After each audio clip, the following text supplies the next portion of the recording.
ನಮಸ್ಕಾರ ವೀಕ್ಷಕರೇ, ಏಷ್ಯಾನೆಟ್ ಸುವರ್ಣ ನ್ಯೂಸ್ನ ಆಯುಷ್ಮಾನ್ ಭವ ವಿಶೇಷ ಕಾರ್ಯಕ್ರಮಕ್ಕೆ ಸ್ವಾಗತ. ನಾನು ನಯನ ಶಂಕರ್. ಜ್ಞಾನ ಮತ್ತು ವಿಜ್ಞಾನದ ಸಂಗಮವೇ ನಿಮ್ಮ ಆಯುಷ್ಮಾನ್ ಭವ ಕಾರ್ಯಕ್ರಮ. ಒತ್ತಡದ ಜೀವನ ಅಂದ್ರೆ ಇತ್ತೀಚಿನ ದಿನಗಳಲ್ಲಿ ಆರೋಗ್ಯ ಸಮಸ್ಯೆ ಹೆಚ್ಚಾಗಿ ಕಾಣಿಸ್ಕೊಳ್ತಾ ಇದೆ. ನಾವು ಆರೋಗ್ಯವಂತ ಜೀವನವನ್ನ ನಡೆಸೋದು ಬಹಳ ದೊಡ್ಡ ಸವಾಲು. ಆದ್ರೆ ನಿಮ್ಮ ಆಯುಷ್ಮಾನ್ ಭವ ವಿಶೇಷ ಕಾರ್ಯಕ್ರಮದಲ್ಲಿ ಪ್ರತಿದಿನವೂ ಕೂಡ ತಜ್ಞ ವೈದ್ಯರಿಂದ ನಿಮಗೆ ಸೂಕ್ತ ಆರೋಗ್ಯ ಸಲಹೆಗಳನ್ನು ನಾವು ಕೊಡ್ತಾನೆ ಬರ್ತಾ ಇದ್ದೀವಿ. ಇವತ್ತು ಕೂಡ ಕಿಡ್ನಿ ಸಮಸ್ಯೆಯ ಸತ್ಯ ಮತ್ತು ಮಿಥ್ಯದ ಬಗ್ಗೆ ನಾವು ಮಾತಾಡ್ತಾ ಹೋಗ್ತೀವಿ. ಈ ಮಾಹಿತಿಯನ್ನು ನೀಡೋದಕ್ಕೆ ನಮ್ಮ ಜೊತೆ ಬೆಂಗಳೂರಿನ ಎಲೆಕ್ಟ್ರಾನಿಕ್ ಸಿಟಿಯ ಕಾವೇರಿ ಆಸ್ಪತ್ರೆಯ ವೈದ್ಯರಾಗಿರುವಂತಹ ಕನ್ಸಲ್ಟೆಂಟ್ ನೆಫ್ರಾಲಜಿಸ್ಟ್ ಆಗಿರುವಂತಹ ಡಾಕ್ಟರ್ ದಯಾನಂದ್ ಅವರಿದ್ದಾರೆ. ಬನ್ನಿ ಅವರನ್ನ ಕಾರ್ಯಕ್ರಮಕ್ಕೆ ಸ್ವಾಗತಿಸೋಣ. ಡಾಕ್ಟರ್, ಕಾರ್ಯಕ್ರಮಕ್ಕೆ ಸ್ವಾಗತ. ನಮಸ್ಕಾರ ಡಾಕ್ಟರ್. ಸಾಮಾನ್ಯವಾಗಿ ಇತ್ತೀಚಿನ ದಿನಗಳಲ್ಲಿ ಕಿಡ್ನಿ ಸಮಸ್ಯೆ ಅನ್ನುವಂಥದ್ದು ಹೆಚ್ಚಾಗಿ ಕಾಣಿಸ್ಕೊಳ್ತಾ ಇದೆ. ಆದ್ರೆ ಇದ್ರ ಬಗ್ಗೆ ಕೆಲವೊಂದಿಷ್ಟು ಸತ್ಯಗಳು ಇದಾವೆ, ಮಿಥ್ಯಗಳು ಕೂಡ ಇದಾವೆ. ಹಾಗಾದ್ರೆ ಈ ಕಿಡ್ನಿ ಸಮಸ್ಯೆ ಯಾರಲ್ಲಿ ಹೆಚ್ಚಾಗಿ ಕಾಣಿಸ್ಕೊಳ್ಳುತ್ತೆ ಡಾಕ್ಟರ್? ಕಿಡ್ನಿ ಸಮಸ್ಯೆ ಅಂತ ಬಂದಾದ್ರೆ ತುಂಬಾ ಕಾಮನ್ ಆಗಿ ಕಂಡು ಬರೋದು ಎಲ್ಡರ್ಲಿ ಪೀಪಲ್ ಆಗ್ಬೋದು, ಅದಲ್ಲದೆ ಬೇರೆ ಜನಗಳಲ್ಲೂ ಆಗ್ಬೋದು, ವಯಸ್ಕರಲ್ಲಾಗ್ಬೋದು, ಚಿಕ್ಕ ಮಕ್ಕಳಲ್ಲೂ ಕಂಡು ಬರ್ಬೋದು. ಓಕೆ ಡಾಕ್ಟರ್, ಇವಾಗ ಕಿಡ್ನಿ ಸಮಸ್ಯೆ ಇದೆ ಅಂತ ನನಗೆ ಅನ್ನಿಸ್ತಾ ಇದೆ ಅಂತ ಒಂದಿಷ್ಟು ಜನ ರೋಗಿಗಳು ಹೇಳ್ಕೊಳ್ತಾರೆ. ಆದ್ರೆ ಅವರಿಗೆ ಏನಾಗಿರುತ್ತೆ ಅಂದ್ರೆ ಕಿಡ್ನಿ ಸಮಸ್ಯೆ ಇದೆ ಅನ್ನೋದು ಗೊತ್ತಾಗ್ತಾ ಇರಲ್ಲ. ಸೊ ಅದನ್ನ ಅವ್ರು ಯಾವ ರೀತಿಯಾಗಿ ಕಂಡು ಹಿಡ್ಕೋಬಹುದು? ಸೊ ತುಂಬಾ ಜನಕ್ಕೆ ಏನು ಅನಿಸ್ತಾ ಇದೆ ಅಂದ್ರೆ ನಾನು ಚೆನ್ನಾಗೇ ಇದ್ದೀನಿ, ನನಗೆ ಯಾವುದು ತೊಂದರೆ ಇಲ್ಲ, ಯಾವುದು BP ಇಲ್ಲ, ಶುಗರ್ ಇಲ್ಲ, ಅದೇ ಥರ ಕಿಡ್ನಿ ತೊಂದರೆನೂ ಇಲ್ಲ ಅಂತ ಅನ್ಕೊಂಡಿರ್ತಾರೆ. ಆದರೆ ಹಾಗಲ್ಲ. ಕಿಡ್ನಿ ತೊಂದರೆ ಏನಂದರೆ ಯಾವುದೇ ಥರದ ಸ್ಪೆಸಿಫಿಕ್ ಆಗಿ ಸಿಂಪ್ಟಮ್ಸ್ಗಳು ಇರೋದಿಲ್ಲ, ರೋಗ ಲಕ್ಷಣಗಳು ಇರೋದಿಲ್ಲ. ಅದರಿಂದ ಏನಾಗುತ್ತೆ, ನಾವು ಕಿಡ್ನಿ ತೊಂದರೆ ಇದ್ರೂ ನಮಗೆ ಗೊತ್ತಾಗೋದಿಲ್ಲ. ಇದು ಹೇಗೆ ಗೊತ್ತಾಗಬೇಕು ಅಂತಂದರೆ ಕೆಲವೊಂದು ಸರ್ತಿ ನಾವು ಬ್ಲಡ್ ಟೆಸ್ಟ್ ಮಾಡಿದಾಗ ಅಥವಾ ಯೂರಿನ್ ಟೆಸ್ಟ್ ಮಾಡಿದಾಗ ಗೊತ್ತಾಗುತ್ತೆ. ಸೊ ಈ ಕೆಲವೊಂದು ಸರ್ತಿ ಈ ಥರ ಕೆಲವೊಂದು ಸಿಂಪ್ಟಮ್ಸ್ ಇರುತ್ತೆ. ಕಿಡ್ನಿ ತೊಂದರೆ ಇದ್ದಾಗ ಉಸಿರಾಟ ತೊಂದರೆ ಆಗೋದು, ಕಾಲು ಊತ ಬರೋದು, ನಾಸಿಯಾ, ವಾಮಿಟಿಂಗ್ ಆಗೋದು, ಆಮೇಲೆ ಪಾಲ್ಪಿಟೇಷನ್ಸ್ ಆಗೋದು, ಹಸಿವು ಕಡಿಮೆ ಆಗೋದು, ವೆಯ್ಟ್ ಲಾಸ್ ಆಗೋದು, ಈ ಥರ ಸಿಂಪ್ಟಮ್ಸ್ಗಳ ಬರುತ್ತೆ. ಬಟ್ ಈ ಥರ ಸಿಂಪ್ಟಮ್ಸ್ಗಳು ಕೊನೆ ಸ್ಟೇಜ್ ಅಂದರೆ ಎಂಡ್ ಸ್ಟೇಜ್ ಕಿಡ್ನಿ ಡಿಸೀಸ್ ಅಂತ ಹೇಳ್ತೀವಿ, ಆ ಕಂಡೀಷನಲ್ಲಿ ತುಂಬ ಕಾಮನ್ ಆಗಿ ಕಾಣುತ್ತೆ. ಅರ್ಲಿ ಸ್ಟೇಜಲ್ಲಿ ಈ ಥರ ಯಾವುದೇ ಸಿಂಪ್ಟಮ್ಸ್ಗಳು ಇರೋದಿಲ್ಲ. ಓಕೆ ಡಾಕ್ಟರ್, ಇವಾಗ ಕಿಡ್ನಿ ಸಮಸ್ಯೆ ಅನ್ನುವಂಥದ್ದು ರೇರ್ ಅಂತಾರೆ, ಇದು ನಿಜಾನಾ? ಆ ಥರ ಇಲ್ಲ. ಇವಾಗ ನಾವು ಹೇಗೆ ಡಯಾಬಿಟೀಸು ಆಮೇಲೆ ಬ್ಲಡ್ ಪ್ರೆಷರ್ ತೊಂದರೆ ಎಲ್ಲರಲ್ಲೂ ಕಂಡು ಬರುತ್ತದೆ, ಅದೇ ಥರ ಕಿಡ್ನಿ ತೊಂದರೆಯನ್ನು ಸುಮಾರು ಜನಗಳಲ್ಲಿ ಕಂಡು ಬರುತ್ತದೆ. ಇತ್ತೀಚಿನ ಸ್ಟಡಿಗಳಲ್ಲೆಲ್ಲ ಅಧ್ಯಯನಗಳೆಲ್ಲ ನೋಡಿದ ಪ್ರಕಾರ ಭಾರತದಲ್ಲಿ 13-15% ಜನಗಳಲ್ಲಿ ಕಿಡ್ನಿ ತೊಂದರೆ ಕಂಡು ಬರ್ತಾ ಇದೆ. ಓಕೆ ಡಾಕ್ಟರ್, ಇವಾಗ ನೀವು ಹೇಳಿದ್ರು ಕೂಡ ಎಲ್ಡರ್ ಪೀಪಲ್ಗಳಲ್ಲಿ ಜಾಸ್ತಿ ಕಿಡ್ನಿ ಸಮಸ್ಯೆ ಕಾಣಿಸ್ಕೊಳ್ಳುತ್ತೆ ಅಂತ. ಹಾಗಾದ್ರೆ ಎಲ್ಡರ್ ಪೀಪಲ್ಗಳಲ್ಲಿ ಮಾತ್ರ ಈ ಕಿಡ್ನಿ ಸಮಸ್ಯೆ ಜಾಸ್ತಿ ಕಾಣಿಸ್ಕೊಳ್ಳುತ್ತಾ ಅಥವಾ ಮಕ್ಕಳಲ್ಲೂ ಈ ಕಿಡ್ನಿ ಸಮಸ್ಯೆ ಬರುತ್ತಾ? ಕಿಡ್ನಿ ತೊಂದರೆ ಯಾವುದೇ ಸ್ಪೆಸಿಫಿಕ್ ವಯಸ್ಸಿಗೆ ಲಿಮಿಟೆಡ್ ಇಲ್ಲ. ಸೊ ಕಿಡ್ನಿ ತೊಂದರೆ ಅನ್ನೋದು ಯಾರಿಗೆ ಬೇಕಾದರೂ ಆಗ್ಬೋದು. ವಯಸ್ಕರಾಗಲಿ, ವಯಸ್ಸಾದವರು ಇರಲಿ, ಚಿಕ್ಕ ಮಕ್ಕಳಾಗಲಿ, ಯಾರಿಗಾದರೂ ಆಗ್ಬೋದು. ನಾವು ನೋಡ್ತಾ ಇದ್ರೆ ಕೆಲವೊಂದು ತೊಂದರೆಗಳಲ್ಲೂ ವಯಸ್ಕರಲ್ಲಿ ಕಂಡು ಬರುತ್ತೆ, ಕೆಲವೊಂದು ತೊಂದರೆಗಳು ವಯಸ್ಸಾದವರಲ್ಲಿ ಕಂಡು ಬರುತ್ತೆ. ಅದೇ ಥರ ಕೆಲವೊಂದು ಕಿಡ್ನಿ ತೊಂದರೆ ಚಿಕ್ಕ ಮಕ್ಕಳಲ್ಲೂ ಕಂಡು ಬರುತ್ತೆ. ನೆಫ್ರೋಟಿಕ್ ಸಿಂಡ್ರೋಮ್ ಅಂದರೆ ಯೂರಿನಲ್ಲಿ ಪ್ರೋಟೀನ್ ಲೀಕ್ ಆಗೋ ಕಂಡೀಷನ್ಸ್ಗಳು, ಆಮೇಲೆ ಸಿಸ್ಟಿಕ್ ಕಿಡ್ನಿ ಡಿಸೀಸ್ ಅಂದರೆ ಕಿಡ್ನಿಯಲ್ಲಿ ನೀರಿನ ಗುಳ್ಳೆಗಳಿರೋ ಕಂಡೀಷನ್ಸು, ಆಮೇಲೆ ಕಂಜನೆಂಟಲ್ ಕಿಡ್ನಿ ಡಿಸೀಸ್ ಅಂತ ಹೇಳ್ತೀವಿ. ಅದರಲ್ಲಿ ಕೆಲವೊಂದು ಸರ್ತಿ ಯೂರಿನ್ ತೊಂದರೆ ಆಗೋದು, ಬ್ಲ್ಯಾಡರ್ ಸಮಸ್ಯೆ ಇರ್ಬೋದು, ಇಲ್ಲ ಒಂದೇ ಕಿಡ್ನಿ ಇರ್ಬೋದು. ಈ ಥರ ಕಿಡ್ನಿ ತೊಂದರೆಗಳೆಲ್ಲ ಚಿಕ್ಕ ಮಕ್ಕಳಲ್ಲಿ ಕಂಡು ಬರುತ್ತೆ. ಅದೇ ಥರ ಎಲ್ಡರ್ಲಿನಲ್ಲಿ ಡಯಾಬಿಟೀಸ್ ಆಗಲಿ, ಹೈಪರ್ ಟೆನ್ಷನ್ ಆಗಲಿ, ಈ ಒಬೆಸಿಟಿಯಿಂದ ಇಂಥ ಕಂಡೀಷನ್ಗಳಿಂದ ಕಿಡ್ನಿ ತೊಂದರೆ ಕಂಡು ಬರುತ್ತೆ. ಓಕೆ ಡಾಕ್ಟರ್, ಹಾಗಾದ್ರೆ ಈ ಕಿಡ್ನಿ ಸಮಸ್ಯೆಗೆ ಪ್ರಮುಖವಾದಂಥ ಕಾರಣಗಳು ಏನು? ಕಿಡ್ನಿ ಸಮಸ್ಯೆಗೆ ಪ್ರಮುಖ ಕಾರಣಗಳಂತಂದರೆ ನಾವೆಲ್ಲ ಇವಾಗ ನೋಡ್ತಾ ಇರೋದಂದರೆ ವಿಶ್ವದೆಲ್ಲೆಡೆ ನೋಡ್ತಾ ಇರೋದು ಒಂದು ಮುಖ್ಯವಾದ 2 ಕಾರಣಗಳಂದರೆ ಒಂದು ಡಯಾಬಿಟೀಸು, ಇನ್ನೊಂದು ಹೈಪರ್ ಟೆನ್ಷನ್ ಅಂದರೆ ರಕ್ತದೊತ್ತಡ. ಈ 2 ಕಾರಣಗಳು ಆಲ್ಮೋಸ್ಟ್ ಮೋರ್ ದೆನ್ 50% ಕಿಡ್ನಿ ತೊಂದರೆಗಳಿಗೆ ಕಾರಣ ಮಾಡಿಕೊಳ್ಳುತ್ತೆ. ಅದಲ್ಲದೆ ಬೇರೆ ಕಾರಣಗಳದ್ದು ಇರ್ಬೋದು. ಯಾಕಂದರೆ ಗ್ಲೋಮರುಲರ್ ಡಿಸೀಸ್ ಅಂತ ಹೇಳ್ತೀವಿ. ಈ ಗ್ಲೋಮರುಲರ್ ಡಿಸೀಸ್ ಅಂತಂದರೆ ನಮ್ಮ ಕಿಡ್ನಿಯಲ್ಲಿ ಫಿಲ್ಟ್ರಿಂಗ್ ಆರ್ಗನ್ ಇರುತ್ತೆ, ನೆಫ್ರಾನ್, ಅದರಲ್ಲಿ ಗ್ಲೋಮರುಲಸ್ ಅಂತ ಪಾರ್ಟ್ ಇರುತ್ತೆ. ಆ ಗ್ಲೋಮರುಲಸಲ್ಲಿ ಏನಾದರೂ ತೊಂದರೆ ಆದಾಗ ಈ ಥರ ಕಿಡ್ನಿ ತೊಂದರೆಗಳು ಕಂಡು ಬರುತ್ತೆ. ಅದ್ರ ಜೊತೆಗೆ ಸಿಸ್ಟಿಕ್ ಕಿಡ್ನಿ ಡಿಸೀಸ್ ಅಂತ ಇರುತ್ತೆ. ಅದರಲ್ಲಿ ನೀರಿನಲ್ಲಿ ನಾನು ಮೊದಲು ಹೇಳಿದಾಗ ನೀರಿನ ಗುಳಿಗಳ ಕಿಡ್ನಿಯಲ್ಲಿ ಇರೋ ಚಾನ್ಸಸ್ ಇರುತ್ತೆ. ಅದರ ಜೊತೆಗೆ ಪದೇ ನಾವು ನಾಟ್ಯ ಔಷಧಿ ಆಗಲಿ, ಪೇನ್ ಕಿಲ್ಲರ್ ಮೆಡಿಸಿನ್ಸ್ ಆಗಲಿ, ಆದರೆ ಯಾವುದೇ ಆದರೂ ಕಿಡ್ನಿಗೆ ತೊಂದರೆ ಕೊಡುವಂಥ ಮೆಡಿಸಿನ್ಸ್ಗಳು ತೊಗೊಂಡಿದ್ದು ಕಿಡ್ನಿ ಡ್ಯಾಮೇಜ್ ಆಗುತ್ತೆ. ಅದ್ರ ಜೊತೆಗೆ ಕಿಡ್ನಿ ಸ್ಟೋನ್ಸು, ಆಮೇಲೆ ಬೇರೆ ತೊಂದರೆಗಳಿಂದ ಕಿಡ್ನಿ ಮೇಲೆ ಡ್ಯಾಮೇಜ್ ಆಗ್ಬೋದು. ಕೆಲವರಿಗೆ ಹಾರ್ಟ್ ತೊಂದರೆ ಇದ್ದರೆ ಅದು ಪ್ರಕರಣ ಹಾರ್ಟ್ ತೊಂದರೆಯಿಂದ ಕಿಡ್ನಿ ಮೇಲೆ ಎಫೆಕ್ಟ್ ಆಗ್ಬೋದು. ಲಿವರ್ ತೊಂದರೆ ಇದ್ದರೆ ಲಿವರಿಂದ ಕಿಡ್ನಿ ಮೇಲೆ ಎಫೆಕ್ಟ್ ಆಗ್ಬೋದು. ಅದಲ್ಲದೆ ಸಿಸ್ಟಮಿಕ್ ಡಿಸೀಸ್ ಅಂತೇವೆ, connective tissue diseases, autoimmune disease, ಈ ಎಲ್ಲ ತೊಂದರೆಗಳಿಂದ ಕಿಡ್ನಿ ತೊಂದರೆ ಆಗ್ಬೋದು. ಓಕೆ ಡಾಕ್ಟರ್, ಇವಾಗ ತುಂಬ ಮೆಡಿಸಿನ್ಗಳನ್ನು ತಗೊಳ್ಳೋದ್ರಿಂದ ಕಿಡ್ನಿ ಪ್ರಾಬ್ಲಮ್ ಬರುತ್ತೆ ಅನ್ನೋ ಒಂದು ಮಾತಿದೆ, ಇದು ನಿಜಾನಾ? ತುಂಬ ಮೆಡಿಸಿನ್ ತೊಗೊಳ್ಳೋದ್ರಿಂದ ಕಿಡ್ನಿ ತೊಂದರೆ ಆಗುತ್ತೆ. ಮುಖ್ಯವಾಗಿ ಅಂತಂದರೆ ಕಿಡ್ನಿಗಳಿಗೆ ಡ್ಯಾಮೇಜ್ ಮಾಡುವಂಥ ಮೆಡಿಸಿನ್ಗಳು ತೊಗೊಂಡ್ರೆ ನಾವು ಸಾಮಾನ್ಯವಾಗಿ ಜನರು ಏನಾಗುತ್ತೆ ಮೈ ಕೈ ನೋವು ಅಂತಂದ್ರು ಫಾರ್ಮಸಿಗೆ ಹೋಗ್ತಾರೆ, ಮೆಡಿಕಲ್ ಶಾಪ್ಗೆ ಹೋಗ್ತಾರೆ, ಪೇನ್ ಕಿಲ್ಲರ್ ಮಾತ್ರೆಗಳು ತೊಗೊಳ್ತಾರೆ. ಅದ್ರ ಜೊತೆ ಕೆಲವೊಂದು ಸರ್ತಿ ಆ್ಯಂಟಿಬಯೋಟಿಕ್, ಸುಮ್ಮನೆ ಇನ್ಫೆಕ್ಷನ್ ಬಂತು ಯಾವುದೋ ಒಂದು ಆ್ಯಂಟಿಬಯೋಟಿಕ್ ತೊಗೊಂಡ್ಬಿಡ್ತಾರೆ. ಅದ್ರ ಜೊತೆಗೆ ನಾಟಿ ಔಷಧಿಗಳು, ಈ ಥರದ ಔಷಧಿ ಎಲ್ಲ ಅದು ಮೆಡಿಸಿನ್ಗಳೆಲ್ಲ ಕಿಡ್ನಿಗೆ ತೊಂದರೆ ಮಾಡುತ್ತವೆ. ಓಕೆ ಡಾಕ್ಟರ್, ಇವಾಗ ಕಿಡ್ನಿ ಸಮಸ್ಯೆ ಅನ್ನುವಂಥದ್ದು ತುಂಬ ಲಾಂಗ್ ಆಗಿ ಇರುತ್ತಾ? ಇದ್ರ ಬಗ್ಗೆ ಏನು ಹೇಳ್ತೀರಾ? ಕಿಡ್ನಿ ಸಮಸ್ಯೆ ಆ ಥರ ಲಾಂಗ್ ಅಂತಿಲ್ಲ. ಕಿಡ್ನಿ ತೊಂದರೆ ಹೇಗೆ ಎಷ್ಟು ಅದರ ಟ್ರೀಟ್ಮೆಂಟು ಅನ್ನೋದ್ರ ಮೇಲೆ ಡಿಪೆಂಡು. ಕಿಡ್ನಿ ತೊಂದರೆಗಳಲ್ಲಿ ಏನಾಗುತ್ತೆ, ಕೆಲವೊಂದು ಸರ್ತಿ ಅಕ್ಯೂಟ್ ಕಿಡ್ನಿ ಇಂಜುರಿ ಅಂತ ಇರುತ್ತೆ. ಈ ಅಕ್ಯೂಟ್ ಕಿಡ್ನಿ ಇಂಜುರಿ ಅಂದರೆ ಸಾಮಾನ್ಯವಾಗಿ ಏನಾಗುತ್ತೆ, ಡಿಹೈಡ್ರೇಷನು, ಲೂಸ್ ಮೋಷನು, ವಾಮಿಟಿಂಗಿಂದ ಇಲ್ಲ ಇನ್ಫೆಕ್ಷನ್ಗಳಿಂದ ಆದಾಗ ನಮ್ಮ ಕಿಡ್ನಿಗೆ ಪೆಟ್ಟು ಬೀಳುತ್ತೆ. ಈ ಕಿಡ್ನಿಗೆ ಪೆಟ್ಟು ಬಿದ್ದೋದು ನಾವು ಸರಿಯಾಗಿ ಟ್ರೀಟ್ಮೆಂಟ್ ಕೊಟ್ಟಾಗ ರಿವರ್ಸಿಬಲ್ ಆಗುತ್ತೆ. ಅದೇ ಥರ ಕೆಲವೊಂದು ಸರ್ತಿ ಕ್ರೋನಿಕ್ ಕಿಡ್ನಿ ಡಿಸೀಸ್ ಅಂತ ಇರುತ್ತೆ. ಅಂದರೆ ಕಿಡ್ನಿ ತೊಂದರೆ 3 ತಿಂಗಳಿಗಿಂತ ಜಾಸ್ತಿ ಪರ್ಸಿಸ್ಟೆಂಟ್ ಆಗಿದ್ದರೆ ನಾವು ಅದನ್ನ ಕ್ರೋನಿಕ್ ಕಿಡ್ನಿ ಡಿಸೀಸ್ ಅಂತ ಹೇಳ್ತೇವೆ. ಈ ಥರ ಕ್ರೋನಿಕ್ ಕಿಡ್ನಿ ಡಿಸೀಸಸ್ ತುಂಬ ಸಮಯದಲ್ಲಿ ಏನಾಗುತ್ತೆ, ಅದನ್ನ ಏನೇ ಟ್ರೀಟ್ಮೆಂಟ್ ಮಾಡಿದ್ರು ರಿವರ್ಸಿಬಲ್ ಆಗೋದಿಲ್ಲ. ನಾವು ಅದಕ್ಕೆ ಸ್ವಲ್ಪ ಮೆಡಿಸಿನಿಂದ, ಡಯಟಿಂದ, ಲೈಫ್ ಸ್ಟೈಲ್ ಚೇಂಜಸ್ಸಿಂದ ಕ್ರಮೇಣವಾಗಿ ಡಯಾಲಿಸಿಸ್ ಸ್ಟೇಜ್ಗೆ ಹೋಗೋದನ್ನ ತಡಿಬೋದು. ಓಕೆ ಡಾಕ್ಟರ್, ಇವಾಗ ಕಿಡ್ನಿ ಡಿಸೀಸ್ ಬಂತು ಅಂದರೆ ಸಾಮಾನ್ಯವಾಗಿ ಆಸ್ಪತ್ರೆಗೆ ಹೋಗಲೇಬೇಕು. ಒಂದಿಷ್ಟು ಜನರಲ್ಲಿ ಏನು ಒಂದು ಪ್ರಶ್ನೆ ಇದೆ ಅಂದರೆ, ಆಸ್ಪತ್ರೆಗೆ ಹೋದರೆ ಇದಕ್ಕೆ ನಾವು ಏನು ವೆಚ್ಚಕ್ಕೆ ಮಾಡ್ತೀವಲ್ವ ಅದು ತುಂಬ ಕಾಸ್ಟ್ಲಿ ಅನ್ನುವಂಥ ಒಂದು ಮಾತಿದೆ. ಇದ್ರ ಬಗ್ಗೆ ಏನು ಹೇಳ್ತೀರಾ ಡಾಕ್ಟರ್? ಆ ಥರ ಇಲ್ಲ. ಕಿಡ್ನಿ ತೊಂದರೆ ಇದೆ ಅಂತ ಕಂಡುಹಿಡಿಯೋದು ಅತ್ಯಂತ ಸುಲಭ. ಅದಕ್ಕೆ ಬೇಕಾಗಿರೋದು 2 ಟೆಸ್ಟ್ಗಳು. ಒಂದು ಬ್ಲಡ್ ಟೆಸ್ಟ್, ಅದರಲ್ಲಿ ನಾವು ಬ್ಲಡ್ ಟೆಸ್ಟಲ್ಲಿ ಒಂದು ಕಿಡ್ನಿ ಫಂಕ್ಷನ್ ಟೆಸ್ಟ್ ಅಂತ ಮಾಡ್ತೀವಿ. ಅದರಲ್ಲಿ ಯೂರಿಯಾ, ಕ್ರಿಯಾಟಿನಿನ್, ಆಮೇಲೆ ಸೋಡಿಯಮು, ಪೊಟ್ಯಾಷಿಯಮ್ ಆ ಥರದ ಟೆಸ್ಟ್ಗಳು ಮಾಡ್ತೀವಿ. ಅದೇ ಥರ ಯೂರಿನ್ ಟೆಸ್ಟ್ ಮಾಡ್ತೀವಿ. ಯೂರಿನಲ್ಲಿ ಕಿಡ್ನಿಯಿಂದ ಯೂರಿನಲ್ಲಿ ಏನಾದರೂ ಬ್ಲಡ್ ಲೀಕ್ ಆಗ್ತಾ ಇದೆನಾ, ಇಲ್ಲ ಪ್ರೋಟೀನ್ ಲೀಕ್ ಆಗ್ತಾ ಇದೆನಾ, ಏನಾದರೂ ಪಸ್ ಸೆಲ್ಸ್ ಇದ್ದರೆ ಇನ್ಫೆಕ್ಷನ್ ಇದೆನಾ ಅಂತ ನೋಡ್ಬೋದು. ಈ 2 ಸಿಂಪಲ್ ಟೆಸ್ಟಿಂದ ನಮಗೆ ಗೊತ್ತಾಗುತ್ತೆ ಕಿಡ್ನಿ ತೊಂದರೆ ಇದೇನೋ ಇಲ್ಲ ಅಂತ. ಈ ಕಿಡ್ನಿ ತೊಂದರೆ ಇದೆ ಅಂತ ಗೊತ್ತಾದ ಮೇಲೆ ಮುಂದೆ ಯಾವುದೇ ಒಂದು ರೋಗದ ಸ್ಪೆಸಿಫಿಕ್ ಸಿಂಪ್ಟಮ್ಸ್ಗಳಾಗಲಿ, ಅದರ ಪ್ರೆಸೆಂಟೇಷನ್ ಅದನ್ನು ನೋಡಿಕೊಂಡು ಬೇರೆ ಬೇರೆ ಟೆಸ್ಟು, ಅಲ್ಟ್ರಾಸೌಂಡ್ ಆಗಲಿ, ಸಿಟಿ ಸ್ಕ್ಯಾನ್ ಆಗಲಿ, MRI ಆಗಲಿ ಮಾಡ್ಬೋದು. ಅದೇ ಥರ ಕೆಲವೊಂದು ಸರ್ತಿ ಏನಾಗುತ್ತೆ, ನಾವು ಕಿಡ್ನಿ ಬಯಾಪ್ಸಿ ಅಂತ ಆಗ್ಬೋದು. ಕಿಡ್ನಿ ಬಯಾಪ್ಸಿ ಅಂದರೆ ಕಿಡ್ನಿಯಿಂದ 2 ತುಣುಕುಗಳನ್ನು ತೆಗೆದು ಟೆಸ್ಟಿಗೆ ಕಳಿಸ್ತೀವಿ. ಅದರಿಂದ ಕಿಡ್ನಿ ಒಳಗಡೆ ಏನು ತೊಂದರೆ ಇದೆ ಅಂತ ಗೊತ್ತಾಗುತ್ತೆ.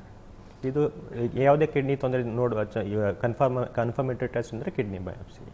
ಓಕೆ ಡಾಕ್ಟರ್, ಇವಾಗ ಮನೆ ಮದ್ದುಗಳನ್ನು ಮಾಡುವಂಥದ್ದು ಕಾಮನ್. ಇತ್ತೀಚಿನ ದಿನಗಳಲ್ಲಿ ಏನೇ ರೋಗ ಬಂದರೂ ಕೂಡ ಮನೆ ಮದ್ದುಗಳನ್ನು ಮಾಡ್ತಾರೆ. ಈ ಮನೆ ಮದ್ದುಗಳು ಅಥವಾ ನ್ಯಾಚುರಲ್ ರೆಮಿಡೀಸಿಂದ ಕಿಡ್ನಿ ಸಮಸ್ಯೆ ಉಲ್ಬಣಿಸ್ಬೋದಾ?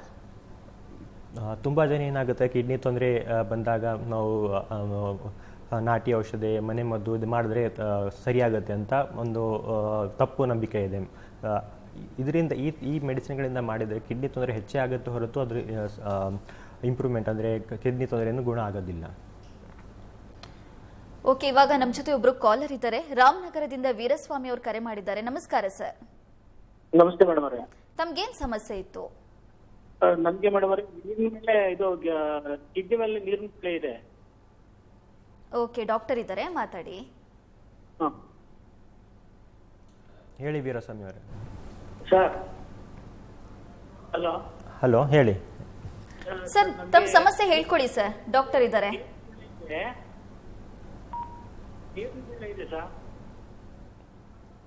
ಹಲೋ ಸರ್, ಮಾತಾಡಿ ಸರ್, ಕೇಳಿಸ್ತಾ ಇದೆ. ತಮ್ಗೇನ್ ಸಮಸ್ಯೆ ಇದೆ ಹೇಳ್ಕೊಳ್ಳಿ, ಡಾಕ್ಟರ್ ಇದ್ದಾರೆ. ಅದೇ ಮೇಡಮ್, ನಿಮಗೆ ಕಿಡ್ನಿ ಮೇಲೆ ನೀರಿನ ಗುಳ್ಳೆ ಇದೆ. Okay okay. ಅದರಿಂದ ಏನಾದ್ರು ಪ್ರಾಬ್ಲಮ್ ಆಗ್ತದೆ ಸರ್? ಕಿಡ್ನಿ ಮೇಲೆ ನೀರು ಗುಳ್ಳೆ ಅಂತಂದರೆ ಅದಕ್ಕೆ ನಾವು ಕಿಡ್ನಿಯಲ್ಲಿ ಸಿಸ್ಟ್ ಅಂತ ಹೇಳ್ತೀವಿ. ಅದಕ್ಕೆ ನಿಮಗೆ ಯಾವಾಗಿಂದ ಕಿಡ್ನಿಗಳ ಮೇಲೆ ಗುಳ್ಳೆ ಇದೆ ಅಂತ ನೋಡಬೇಕು. ಅದಕ್ಕೆ ನಾವು ಅಲ್ಟ್ರಾಸೌಂಡ್ ಮಾಡಿದ್ರೆ ಗೊತ್ತಾಗುತ್ತೆ ಎಷ್ಟು ಗುಳ್ಳೆಗಳಿದೆ, ಯಾಕೆ ಆ ಗುಳ್ಳೆಗಳ ಸೈಜ್ ಏನಿದೆ. ನಾವು ಕಿಡ್ನಿಲಿ ಕಾರ್ಟೆಕ್ಸ್ ಅಂತ ಮೆಡುಲಾ ಅಂತ ಇರುತ್ತೆ, ಆ ಯಾವ ಪಾರ್ಟಲ್ಲಿ ನೀರಿನ ಗುಳ್ಳೆ ಇದೆ ಅಂತ ನೋಡಬೇಕಾಗುತ್ತೆ. ತುಂಬ ಸಮಯದಲ್ಲಿ ನೋಡ್ತೀವಿ ಏನಂತಂದರೆ 40 ವರ್ಷ ಆದಮೇಲೆ ನಮ್ಮ ಕಿಡ್ನಿಯಲ್ಲಿ 1 ಇಲ್ಲ 2 ಗುಳ್ಳೆಗಳು ಬರುತ್ತೆ. ಆ ಗುಳ್ಳೆಗಳು ಚಿಕ್ಕದಿದ್ರೆ ಅದಕ್ಕೆ ನಾವು ಏನು ಜಾಸ್ತಿ ಯೋಚನೆ ಮಾಡಬೇಕಾಗಿಲ್ಲ. ಸೊ ಚೆನ್ನಾಗಿ BP, ಶುಗರ್ ಇದ್ದರೆ ಅದನ್ನ ಕಂಟ್ರೋಲ್ ಮಾಡ್ಕೊಳ್ಬೇಕಾಗುತ್ತೆ. ಅದಲ್ಲದೆ ತುಂಬ ಕಿಡ್ನಿಗಳಲ್ಲಿ 2 ಕಿಡ್ನಿಗಳಲ್ಲಿ ತುಂಬ ಜಾಸ್ತಿ ನೀರಿನ ಗುಳ್ಳೆಗಳಿದ್ದರೆ ನೀವು ಹಾಸ್ಪಿಟಲ್ನೆಲ್ಲ ಕನ್ಸಲ್ಟ್ ಮಾಡಿ ಯಾವ ಥರದ ಗುಳ್ಳೆ, ಏನು ಕಾರಣ ಅಂತ CT ಸ್ಕ್ಯಾನು ಅದೆಲ್ಲ ಮಾಡಿ ನೋಡಬೇಕಾಗುತ್ತೆ. ಓಕೆ ವೀರಸ್ವಾಮಿ ಅವರೇ, ಕರೆ ಮಾಡಿದ್ದಕ್ಕಾಗಿ ಧನ್ಯವಾದಗಳು. ಡಾಕ್ಟರ್, ಇವಾಗ ಸಾಮಾನ್ಯವಾಗಿ ಈ ಕಿಡ್ನಿ ಸಮಸ್ಯೆ ಅನ್ನುವಂಥದ್ದು ಪುರುಷರಿಗೆ ಮಾತ್ರ ಸಮಸ್ಯೆಯನ್ನು ತಂದೊಡ್ಡುತ್ತೆ ಅನ್ನುವಂತಹ ಮಾತುಗಳು ಇದೆ, ಇದು ನಿಜಾನ ಡಾಕ್ಟರ್? ಕಿಡ್ನಿ ಸ್ಟೋನ್ಸ್ ಅನ್ನೋದು ಎಲ್ಲರಿಗೂ ಆಗುತ್ತೆ, ಇವರು ಪುರುಷರಿಗಷ್ಟೇ ಆಗುತ್ತೆ ಅಂತ ಆ ಥರದ್ದೇನೂ ಇಲ್ಲ. ಸೊ ಅಂದರೆ ಕಿಡ್ನಿ ಸ್ಟೋನ್ಸ್ ನೀರಿನಲ್ಲಿ ಯೂರಿನಲ್ಲಿ ಕಲಿಬರೋದು ಅಲ್ಲ ಕಿಡ್ನಿಯಲ್ಲಿ ಸ್ಟೋನ್ಸ್ ಆಗೋದು ಇದು ತುಂಬ ಕಾಮನ್ ಆಗಿ ನಾವು ಕಂಡು ಬರುತ್ತದೆ. ಇದಕ್ಕೆ ಮೇನ್ ಕಾರಣ ಏನಂದರೆ ನಾವು ನಮ್ಮ ಲೈಫ್ ಸ್ಟೈಲ್ ಚೇಂಜಸ್, ಕಡಿಮೆ ಸೆಡೆಂಟ್ರಿ ಲೈಫ್ ಸ್ಟೈಲು, ಕಡಿಮೆ ನೀರು ತಗೊಳ್ಳೋದು, ಇದರಿಂದ ಕಿಡ್ನಿ ಸ್ಟೋನ್ಸ್ ಎಲ್ಲ ರಿಸ್ಕ್ ಜಾಸ್ತಿ ಆಗುತ್ತೆ. ಅದಕ್ಕೆ ಬರೀ ಪುರುಷರಲ್ಲಿ ಮಾತ್ರ ಕಿಡ್ನಿ ಸ್ಟೋನ್ಸ್ ಬರುತ್ತೆ ಅಂತ ಆ ಥರದ್ದು ಯಾವುದೂ ಇಲ್ಲ. ಹೆಂಗಸರಲ್ಲೂ ಕಿಡ್ನಿ ಸ್ಟೋನ್ಸ್ ಆಗ್ಬೋದು. ಓಕೆ ಡಾಕ್ಟರ್, ಇವಾಗ ಕಿಡ್ನಿ ಸಮಸ್ಯೆಯನ್ನು ನಾವು ಇರ್ರಿವರ್ಸಿಬಲ್ ಮಾಡಬಹುದಾ? ಕಿಡ್ನಿ ಸಮಸ್ಯೆ ಅನ್ನೋದು ಇರ್ರಿವರ್ಸಬಲ್ ಅಂತ ತುಂಬ ಜನಕ್ಕೆ ಅಂದ್ಕೊಂಡಿದ್ದಾರೆ. ಹೇಗಂದರೆ ಕಿಡ್ನಿ ನಾವು ಪ್ರಾಕ್ಟೀಸಲ್ಲಿ ನೋಡಬೇಕಾದ್ರೆ ಕಿಡ್ನಿ ತೊಂದರೆ ಇದೆ, ಕ್ರಿಯಾಟಿನ್ ಜಾಸ್ತಿ ಹೆಚ್ಚಾಗಿದೆ ಅಂತ ಬರ್ತಾರೆ. ಬಂದುಬಿಟ್ಟು ಕೇಳ್ತಾರೆ, ಸರ್ ಇದೇನು ಕಿಡ್ನಿ ಏನು ರಿಕವರಿ ಆಗುತ್ತಾ, ಏನು ಇರ್ರಿವರ್ಸಿಬಲ್? ನಾನು ಕೇಳ್ಪಟ್ಟಂಗೆ ಕಿಡ್ನಿ ಈ ತೊಂದರೆ ಏನು ರಿವರ್ಸಿಬಲ್ ಗುಣ ಆಗಲ್ಲ ಅಂತ ಜನಗಳು ಹೇಳಿದ್ರು ಅಂತ. ಬಟ್ ಆ ಕಿಡ್ನಿ ತೊಂದರೆ ರಿವರ್ಸಿಬಲ್ ಇಲ್ಲ ಇರ್ರಿವರ್ಸಿಬಲ್ ಅಂತ ಅದು ಡಿಸೈಡ್ ಮಾಡಬೇಕಾಗಬೇಕಾದ್ರೆ ನಾವು ಕೆಲವೊಂದು ಟೆಸ್ಟ್ ಮಾಡಿ ನೋಡ್ತೀವಿ. ಅದು ಯಾವ ಥರ ಕಿಡ್ನಿ ತೊಂದರೆ ಅಂತ. ಮೊದಲೇ ಹೇಳಿದಾಗ ಅಕ್ಯೂಟ್ ಕಿಡ್ನಿ ಇಂಜುರಿ ಅಂದರೆ ಸ್ವಲ್ಪ ದಿನಗಳು ಕಿಡ್ನಿ ಡ್ಯಾಮೇಜ್ ಆಗಿದ್ರೆ ಅದನ್ನ ರಿವರ್ಸಿಬಲ್ ಅಂತ ಹೇಳ್ಬೋದು. ಕ್ರೋನಿಕ್ ಕಿಡ್ನಿ ಡಿಸೀಸ್ ಅಂತ ಹೇಳ್ತೀವಿ. ಕ್ರೋನಿಕ್ ಕಿಡ್ನಿ ಡಿಸೀಸ್ ಅಂದರೆ ಮೂರು ತಿಂಗಳಿಗಿಂತ ಜಾಸ್ತಿ ಕಿಡ್ನಿ ತೊಂದರೆ ಇದ್ದಾಗ, ಇಂಥ ಕಂಡೀಷನಲ್ಲಿ ಕಿಡ್ನಿ ತೊಂದರೆನ ರಿವರ್ಸಿಬಲ್ ಮಾಡೋದು ಕಷ್ಟ. ಇದಕ್ಕೆ ಮುಖ್ಯವಾದ ಕಾರಣಗಳಂದಾಗ ನಾನು ಮೊದಲೇ ಹೇಳಿದಾಗ ಡಯಾಬಿಟೀಸು ಮತ್ತು ಹೈಪರ್ ಟೆನ್ಷನ್. ನಾವು ಚೆನ್ನಾಗಿ blood sugar, blood pressure control ಇಟ್ಕೊಂಡ್ರೆ, ಸಾಲ್ಟ್ ತುಂಬ ಕಡಿಮೆ ತೊಗೊಂಡ್ರೆ, ನೀರಿನ ಅಂಶ ಸರಿಯಾದ ಪ್ರಮಾಣದಲ್ಲಿ ತೊಗೊಂಡ್ರೆ ನಾವು ಈ ಕಿಡ್ನಿ ತೊಂದರೆಯನ್ನು ಡಯಾಲಿಸಿಸ್ ಸ್ಟೇಜ್ಗೆ ಹೋಗೋದನ್ನ ಸ್ಲೋ ಆಗಿ ಮಾಡ್ಬೋದು. ಓಕೆ ಡಾಕ್ಟರ್, ಇವಾಗ ನಮ್ಮ ಜೊತೆ ಒಬ್ರು ಕಾಲರ್ ಇದ್ದಾರೆ. ಮಂಡ್ಯದಿಂದ ಮೇಘಶ್ರೀ ಅವರು ಕರೆ ಮಾಡಿದ್ದಾರೆ. ನಮಸ್ಕಾರ ಮೇಡಮ್. ನಮಸ್ತೆ ಮೇಡಮ್. ತಮ್ಗೇನ್ ಸಮಸ್ಯೆ ಇತ್ತು ಮೇಡಮ್? ನಮ್ಮ ಪಾಪುಗೆ ಕೇಳಬೇಕಿತ್ತು. ಹಾ, ಕೇಳಿ ಅಮ್ಮ. ಸರ್, ಇದು ಬಂದು ನಮ್ಮ ಪಾಪುಗೆ ಹುಟ್ಟಿದಾಗಿಂದನೂ ಒಂದೇ ಕಿಡ್ನಿ ಫಂಕ್ಷನ್ ಮಾಡ್ತಿದ್ಯಂತ. ಓಕೆ. ಅದನ್ನ ಮೈಸೂರಲ್ಲೆಲ್ಲ ಚೆಕ್ ಮಾಡ್ತಿದ್ವಿ JSS ಅಲ್ಲಿ. ಅದು ಹುಟ್ಟಿದಾಗಿಂದನೇ ಆ ಪ್ರಾಬ್ಲಮ್ ಇರೋದ್ರಿಂದ ಏನು ಪ್ರಾಬ್ಲಮ್ ಇಲ್ಲ ಅಂತ ಹೇಳಿ ಕಳ್ಸಿದ್ರು. ಈಗ ನಾವು ನೋಡ್ತಾ ಇರೋದಂಗೆ ತುಂಬ ಜನಗಳಿಗೆ ಹುಟ್ಟಿದಾಗಿಂದ ಒಂದೇ ಕಿಡ್ನಿ ಇರುತ್ತೆ. ಆ ಒಂದು ಕಿಡ್ನಿನೇ ಚೆನ್ನಾಗಿ ಕೆಲಸ ಮಾಡುತ್ತೆ, ಯಾಕಂದರೆ ನಮ್ಮ ಬಾಡಿಗಿರೋ ಏನು ಫಂಕ್ಷನ್ಸ್ ಎಲ್ಲ ಆ ಕಿಡ್ನಿ ಚೆನ್ನಾಗಿ ನೋಡ್ಕೊಳ್ಳುತ್ತೆ. ಇದು ಹುಟ್ಟಿದಾಗಿರೋದ್ರಿಂದ ತುಂಬ ಏನು ವರಿ ಮಾಡ್ಕೊಳ್ಳೋಗಿಲ್ಲ. ನೀವು ಆ ಮಗು ಜಾಸ್ತಿ ವೇಟ್ಗೇನಾಗೋದನ್ನ ತಡಿಬೇಕು. ಆಮೇಲೆ ಮಗು ಲೈಫ್ ಸ್ಟೈಲ್ ಹ್ಯಾಬಿಟ್ಸ್ ಅಂದರೆ ಆಹಾರದ ಅಭ್ಯಾಸ ಇರಲಿ, ಅದನ್ನೆಲ್ಲ ಚೆನ್ನಾಗಿ ನೋಡ್ಕೊಳ್ಬೇಕಾಗುತ್ತೆ. ಜಾಸ್ತಿ ಸಾಲ್ಟ್ ತೊಗೊಳ್ಳೋದು, ಆಮೇಲೆ ಹೊರಗಡೆ ಪ್ರೊಸೆಸ್ಡ್ ಫುಡ್ಡು, ಫ್ರೈಡ್ ಐಟಮ್ಸು ಈ ಥರದನ್ನೆಲ್ಲ ತೊಗೊಳ್ಳೋದು ಅವಾಯ್ಡ್ ಮಾಡಬೇಕು. ಮತ್ತು ಅವಾಗವಾಗ ನೀವು ಫ್ರೀಕ್ವೆಂಟಾಗಿ ಅಂದರೆ 6 months ಇಲ್ಲ 1 ತಿಂಗಳಿಗೋಸ್ಕರ ಕಿಡ್ನಿ ಫಂಕ್ಷನ್ ಟೆಸ್ಟು ಆ ಥರ ಮಾಡಿ ನೋಡಬೇಕಾಗುತ್ತೆ. ಓಕೆ, ಧನ್ಯವಾದಗಳು ಮೇಘಶ್ರೀ ಅವರೇ ಕರೆ ಮಾಡಿದ್ದಕ್ಕಾಗಿ. ಡಾಕ್ಟರ್, ಇವಾಗ ಎಲ್ಲ ಪ್ರೋಟೀನ್ಸ್ಗಳನ್ನು ಅವಾಯ್ಡ್ ಮಾಡಿದಾಗ ಕಿಡ್ನಿ ಸಮಸ್ಯೆ ಜಾಸ್ತಿ ಆಗುತ್ತೆ ಅಥವಾ ಕಿಡ್ನಿ ಸಮಸ್ಯೆ ಬರುತ್ತೆ ಅನ್ನುವಂಥ ಮಾತಿದೆ, ಇದು ನಿಜಾನಾ? ನಾವು ನೋಡಿದಂತಾಗೆ ಕಿಡ್ನಿ ತೊಂದರೆ ಅಂತ ಗೊತ್ತಾದಾಗ ಎಲ್ಲರೂ ಹೇಳಿದಾಗೆ ಪ್ರೋಟೀನ್ನ ಕಡಿಮೆ ತಗೋಬೇಕು ಅಂತ ಒಂದು ಮಿಥ್ಯೆ ಇದೆ. ಅದು ಆ ಥರ ಅಲ್ಲ. ನಾವು ಕಿಡ್ನಿ ತೊಂದರೆ ಯಾವ ಸ್ಟೇಜಸಲ್ಲಿದೆ ಅದ್ರ ಮೇಲೆ ಡಿಪೆಂಡ್ ಆಗುತ್ತೆ. ಅರ್ಲಿ ಸ್ಟೇಜಸಲ್ಲಿ ಇದ್ದರೆ ನಾವು ಅಷ್ಟೊಂದು ಪ್ರೋಟೀನ್ ರಿಸ್ಟ್ರಿಕ್ಷನ್ ಮಾಡಬೇಕು ಅಂತ ಹೇಳೋದಿಲ್ಲ. ಕೊನೆ ಸ್ಟೇಜಸ್ ಅಂದರೆ CKD ಸ್ಟೇಜ್ 4 ಇಲ್ಲ CKD ಸ್ಟೇಜ್ 5 ಆ ಸ್ಟೇಜಸಲ್ಲಿ ನಾವು ಪ್ರೋಟೀನ್ನ ಇಂಟೇಕ್ನ ಸ್ವಲ್ಪ ಕಡಿಮೆ ಮಾಡೋಕ್ಕೆ ಹೇಳ್ತೀವಿ. ಅದ್ರ ಜೊತೆಗೆ ರೋಗಿ ಏನಿದೆ ಡಯಾಲಿಸಿಸು ಆಮೇಲೆ ಟ್ರಾನ್ಸ್ಪ್ಲಾಂಟ್ ಆದಾಗ ಆ ಪ್ರೋಟೀನ್ ರಿಕ್ವೈರ್ಮೆಂಟು ಕಡಿಮೆ ಆಗುತ್ತೆ. ಡಯಾಲಿಸಿಸ್ ಪೇಷಂಟ್ಸಲ್ಲಿ ಸ್ವಲ್ಪ ಜಾಸ್ತಿ ನಾವು ಪ್ರೋಟೀನ್ ತೊಗೊಳಕ್ಕೆ ಹೇಳ್ತೀವಿ. ನಾರ್ಮಲಾಗಿ ನಾವು ಸಾಮಾನ್ಯ ಜನರಿಗೆ 1 gram per kg per day ಅಂತ ಪ್ರೋಟೀನ್ ಇಂಟೇಕ್ ಅಡ್ವೈಸ್ ಮಾಡ್ತೀವಿ. ಬಟ್ ಡಯಾಲಿಸಿಸ್ ಇರೋ ಪೇಷಂಟ್ಗೆ ಸ್ವಲ್ಪ ಜಾಸ್ತಿ 1.2 ಗ್ರಾಮ್ ಆ ಥರ ಕೊಡಬೇಕು. ಆಮೇಲೆ ಪೆರಿಟೋನಲ್ ಡಯಾಲಿಸಿಸ್ ಅಂತ ಹೇಳ್ತೀವಿ, ಅದು ಹೊಟ್ಟೆಯಿಂದ ಮುಖಾಂತರ ಡಯಾಲಿಸಿಸ್ ಮಾಡೋದು, ಅವರಲ್ಲಿ 1.5 ಗ್ರಾಮ್ ತನಕ ಕೊಡ್ಬೋದು. ಆ ಥರ ಇಲ್ಲ, ಎಲ್ಲರಿಗೂ ಕಿಡ್ನಿ ತೊಂದರೆ ಇರೋರಿಗೆಲ್ಲರೂ ಕಡಿಮೆ ಪ್ರೋಟೀನ್ ಕೊಡಬೇಕು ಅಂತ ಆ ಥರ ಸ್ಟ್ರಿಕ್ಟ್ ರೂಲ್ ಏನಿಲ್ಲ. ಓಕೆ ಡಾಕ್ಟರ್, ನಿಮ್ಮ ಹತ್ರ ಮತ್ತಷ್ಟು ಮಾಹಿತಿಯನ್ನು ಪಡ್ಕೊಳ್ತಾ ಹೋಗ್ತೀವಿ. ಈಗ ಆಯುಷ್ಮಾನ್ ಭವ ವಿಶೇಷ ಕಾರ್ಯಕ್ರಮದಲ್ಲಿ ಒಂದು ಪುಟ್ಟ ವಿರಾಮದ ಬಳಿಕ ಕಾರ್ಯಕ್ರಮ ಮತ್ತೆ ಮುಂದುವರಿಯುತ್ತೆ.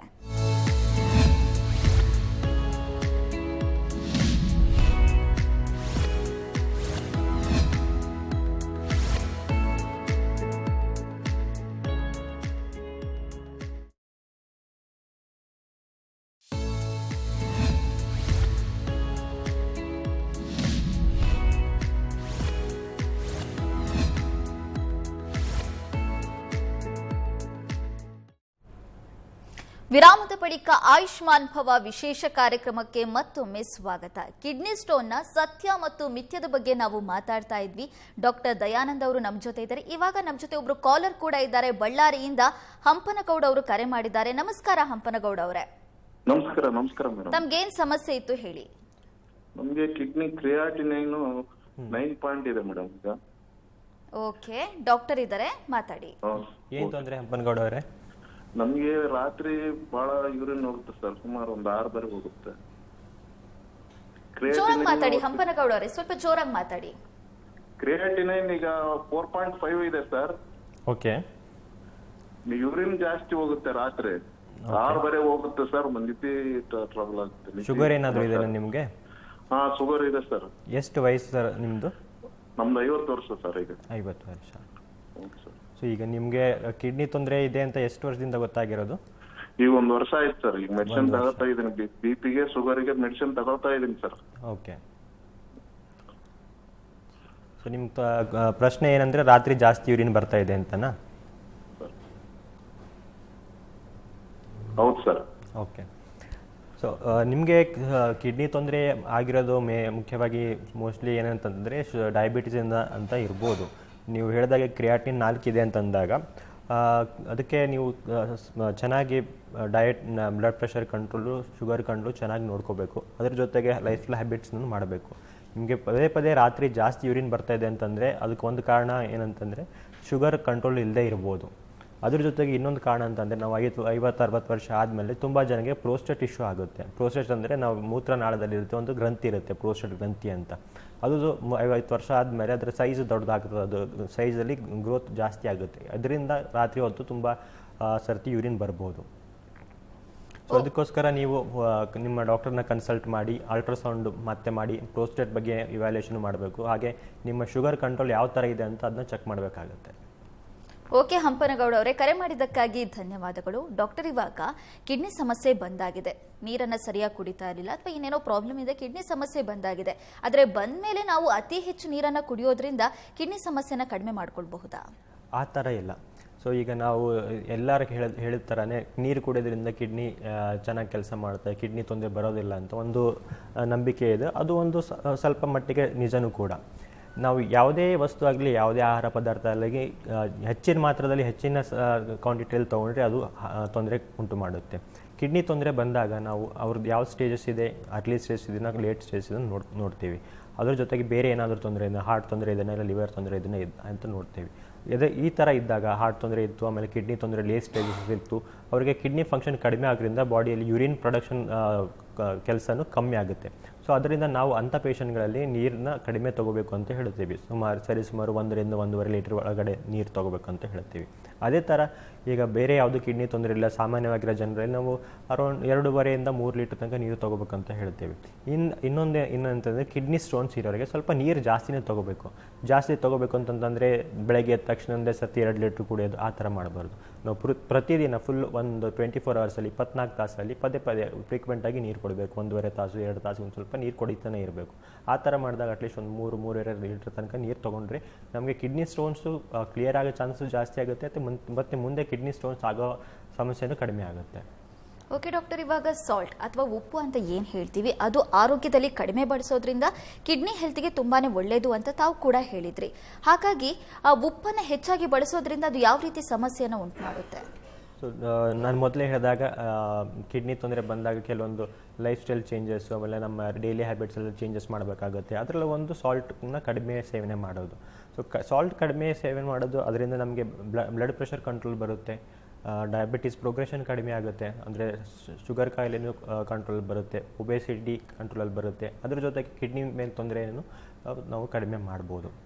ಈಗ ಸಾಲ್ಟ್ ಹೇಗೆ ಮಾಡುತ್ತೆ, ನಾವು ಜಾಸ್ತಿ ಪ್ರಮಾಣದಲ್ಲಿ ಸಾಲ್ಟ್ನ ತಗೊಂಡ್ರೆ ಬಾಡಿಲಿ ಏನಾಗುತ್ತೆ, BP ಬ್ಲಡ್ ಪ್ರೆಷರ್ ಜಾಸ್ತಿ ಆಗುತ್ತೆ. ಅದೇ ಥರ ಬಾಡಿನಲ್ಲಿ ವಾಟರ್ ಕ್ವಾಂಟಿಟಿನೂ ಜಾಸ್ತಿ ಆಗೋ ಚಾನ್ಸಸ್ ಇರುತ್ತೆ. ಈ BP ಜಾಸ್ತಿ ಆದಾಗ ನಮ್ಮ ಕಿಡ್ನಿ ಮೇಲೆ ಸ್ಟ್ರೆಸ್ ಆಗಿ ಕಿಡ್ನಿ ಫಂಕ್ಷನ್ ಕಡಿಮೆ ಆಗುತ್ತೆ. ಕಿಡ್ನಿ ಫಂಕ್ಷನ್ ಕಡಿಮೆ ಆಗಿದೆ ಅಂತಂದರೆ ನಮ್ಮ ಕಿಡ್ನಿ ಸಮಸ್ಯೆ ಸ್ಟಾರ್ಟ್ ಆಗ್ತಾ ಇದೆ ಅಂತ. ಸೊ ಅದೇ ಥರ ನಾವು ಜನಗಳೇನಂದರೆ ನನಗೆ ಬ್ಲಡ್ ಪ್ರೆಷರ್ ಇದೆ, ನಾನು ಬರೀ ಸಾಲ್ಟ್ ಕಮ್ಮಿ ಮಾಡಿದ್ರೆ ಸಾಕು ಅಷ್ಟೇ, ಆ ಥರ ಅಲ್ಲ. ಸಾಲ್ಟು ಬೇರೆ ಸೊಲ್ಯೂಷನ್ ಜೊತೆಗೂ ನಾವು ಏನು ಪ್ರಿಸ್ಕ್ರೈಬ್ಡ್ ಮೆಡಿಸಿನ್ಸ್ ಇರುತ್ತೆ, ಮಾತ್ರೆಗಳಿರುತ್ತೆ, ಅದನ್ನೆಲ್ಲ ತೊಗೋಬೇಕು. ಅದ್ರ ಜೊತೆಗೆ ಡೈಲಿ ನಾವು ಫಿಸಿಕಲ್ ಆ್ಯಕ್ಟಿವಿಟಿ ಕೂಡ ಮಾಡಬೇಕು. ಇದೆಲ್ಲ ಮಾಡಿದ್ರೆ ಅವಾಗ ನಾವು ಕಿಡ್ನಿ ತೊಂದರೆನ ಪ್ರೋಗ್ರೆಷನ್ನ ಸ್ವಲ್ಪ ಸ್ಲೋ ಮಾಡ್ಬೋದು. ಓಕೆ ಡಾಕ್ಟರ್, ತಮ್ಮ ಹತ್ರ ಮತ್ತಷ್ಟು ಮಾಹಿತಿಯನ್ನು ಪಡ್ಕೊಳ್ತಾ ಹೋಗ್ತೀನಿ. ಇದೀಗ ಆಯುಷ್ಮಾನ್ ಭವ ವಿಶೇಷ ಕಾರ್ಯಕ್ರಮದಲ್ಲಿ ಒಂದು ಪುಟ್ಟ ವಿರಾಮದ ಬಳಿಕ ಕಾರ್ಯಕ್ರಮ ಮತ್ತೆ ಮುಂದುವರಿಯುತ್ತೆ.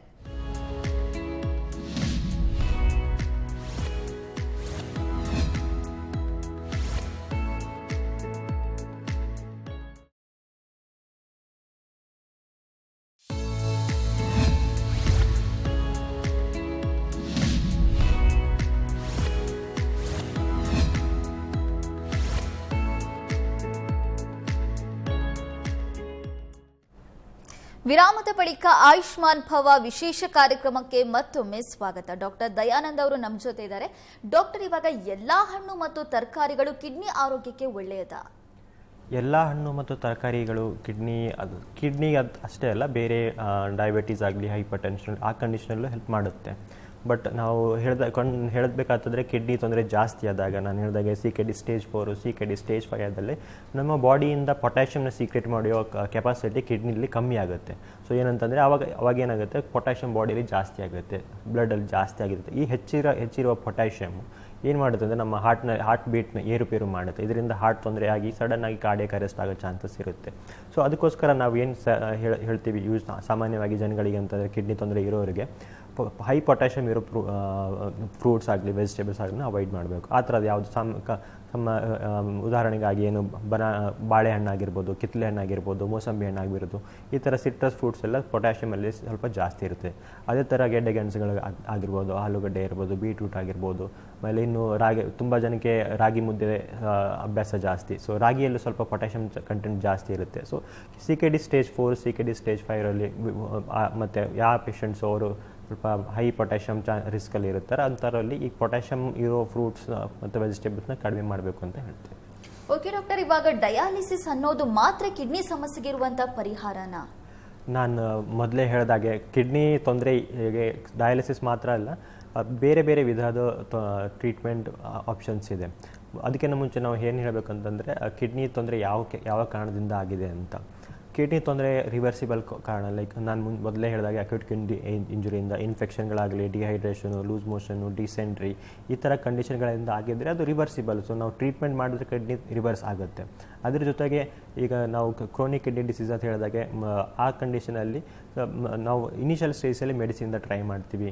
ಅದು ಕಂಡೀಷನ್ ಏನು, ಡಯಾಬಿಟೀಸ್ ಇದ್ದರೆ ಡಯಾಬಿಟೀಸಲ್ಲಿ ಬ್ಲಡ್ ಶುಗರ್ ಚೆನ್ನಾಗಿ ಕಂಟ್ರೋಲ್ ಮಾಡಬೇಕು, ಬ್ಲಡ್ ಪ್ರೆಷರ್ ಇದ್ದರೆ ಬ್ಲಡ್ ಪ್ರೆಷರ್ ಚೆನ್ನಾಗಿ ಕಂಟ್ರೋಲ್ ಮಾಡ್ಕೋಬೇಕು, ಊಟದಲ್ಲಿ ಸಾಲ್ಟ್ ಕಡಿಮೆ ಮಾಡಬೇಕು, ಆಮೇಲೆ ಹೈ ಕ್ಯಾಲರೀಸ್ನ ಅವಾಯ್ಡ್ ಮಾಡಬೇಕು. ಅದ್ರ ಜೊತೆಗೆ ಹೈ ಪೊಟ್ಯಾಷಿಯಮ್ ಫ್ರೂಟ್ಸು, ವೆಜಿಟೇಬಲ್ಸ್ನ ಅವಾಯ್ಡ್ ಮಾಡಬೇಕು. ಆಮೇಲೆ ಡೈಲಿ ಫಿಸಿಕಲ್ ಆ್ಯಕ್ಟಿವಿಟಿ ಮಾಡಬೇಕು, ಅಟ್ಲೀಸ್ಟ್ ದಿನಕ್ಕೆ 40 to 45 ಮಿನಿಟ್ಸ್ ತನಕ ಡೈಲಿ ಫಿಸಿಕಲ್ ಆ್ಯಕ್ಟಿವಿಟಿ ಮಾಡಬೇಕು.